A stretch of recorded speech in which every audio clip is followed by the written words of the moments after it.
Bonjour à tous.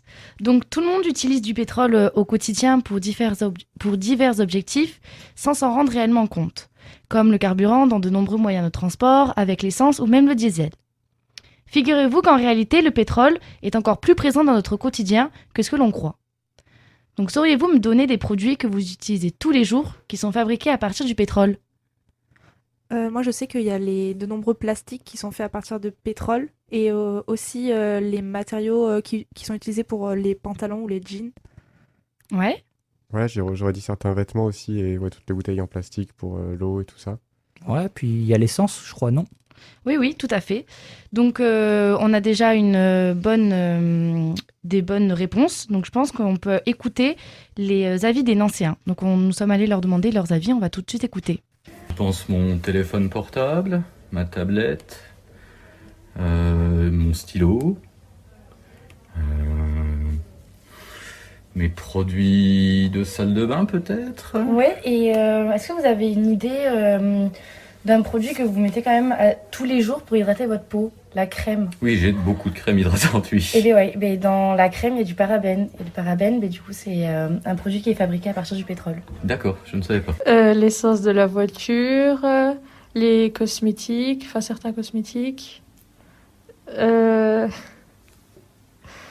le plastique, enfin les objets où il y a du plastique comme les stylos par exemple. Au début, j'ai surtout pensé à l'essence et au chewing-gum, mais après, je me suis rendu compte qu'il y en a un peu partout dans tout ce qu'on utilise au quotidien, comme les vêtements et un peu d'autres choses aussi, voilà.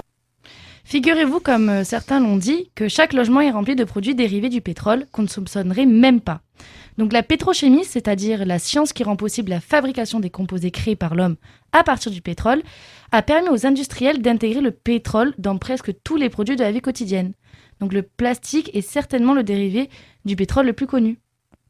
Ainsi, il est présent dans les emballages des différents produits présents dans la salle du bain jusqu'au frigo, à la composition de l'intérieur des véhicules en passant par les jouets des enfants. Donc connu sous le nom d'or noir, le pétrole il nous permet aussi de nous habiller. Et oui mesdames, la plupart des collants ils sont faits à partir du nylon produit grâce au pétrole. Mais ce qui est le plus marrant et bizarre quand même, c'est qu'on le retrouve même dans nos produits hygiéniques ou de pharmacie. Par exemple les crèmes avec l'agent de conservation, le parabène, les antiseptiques ou même les pansements. On retiendra donc que le pétrole il est présent partout, même dans les crèmes qu'on étale sur nos visages. Mais en réalité, ce n'est pas directement le pétrole qu'on utilise pour fabriquer tous ces produits, mais des ingrédients extraits du pétrole. Et pour les obtenir, il faut le raffiner.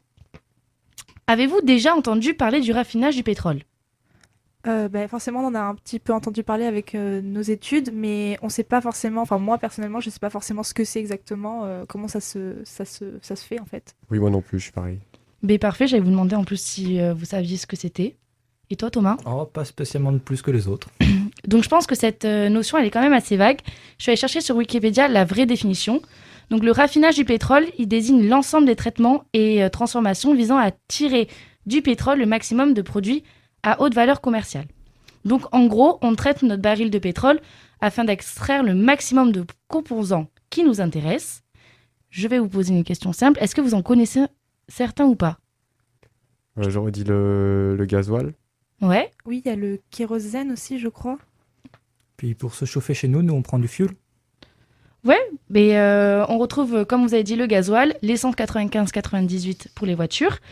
Et on retrouve aussi du naphta ou même les bitumes, les composants non énergétiques qui sont utilisés dans la pétrochimie. Donc pour séparer ces composants, on met une colonne à distiller, pour faire simple. C'est à peu près le même fonctionnement que l'alambic. Donc s'il y a certains Vosgiens qui nous écoutent, l'alambic c'est pour séparer l'eau et l'alcool. Mais dans notre cas, en fait, on ne va pas séparer de l'eau et l'alcool, vous en doutez bien. On va séparer les composants du pétrole. Donc dans cette colonne, on fait chauffer le pétrole jusqu'à l'ébullition. C'est au moment où apparaît la vapeur quand on fait bouillir l'eau de nos pâtes. Et les premières vapeurs sont des composés de produits qui s'évaporent le plus vite. Et l'essence, puis les vapeurs suivantes vont contenir des produits moins volatiles, donc qui s'évaporent moins vite, comme le naphta, et ainsi de suite.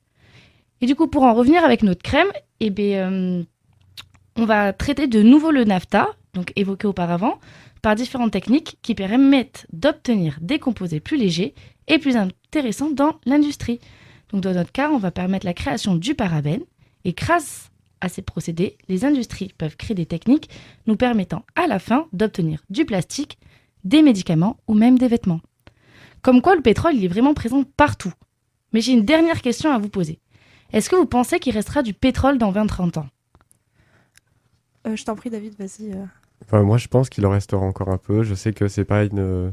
Je sais qu'on peut arriver à une pénurie un jour, mais je pense que dans 20-30 ans, il y en aura encore.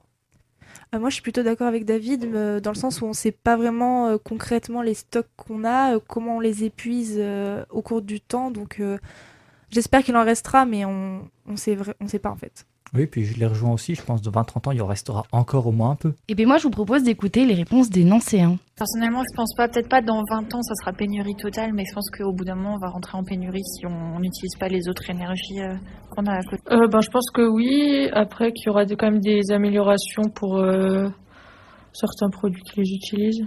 Enfin, l'essence, par exemple, je pense que ça sera toujours. Après, peut-être que les produits avec du plastique, ils trouveront une autre manière. J'aimerais ne pas le penser, mais j'ai l'impression qu'avec tous les conglomérats du pétrole qui étaient présents à la COP26, je pense que le pétrole sera encore présent dans 20-30 ans. S'il en reste, évidemment.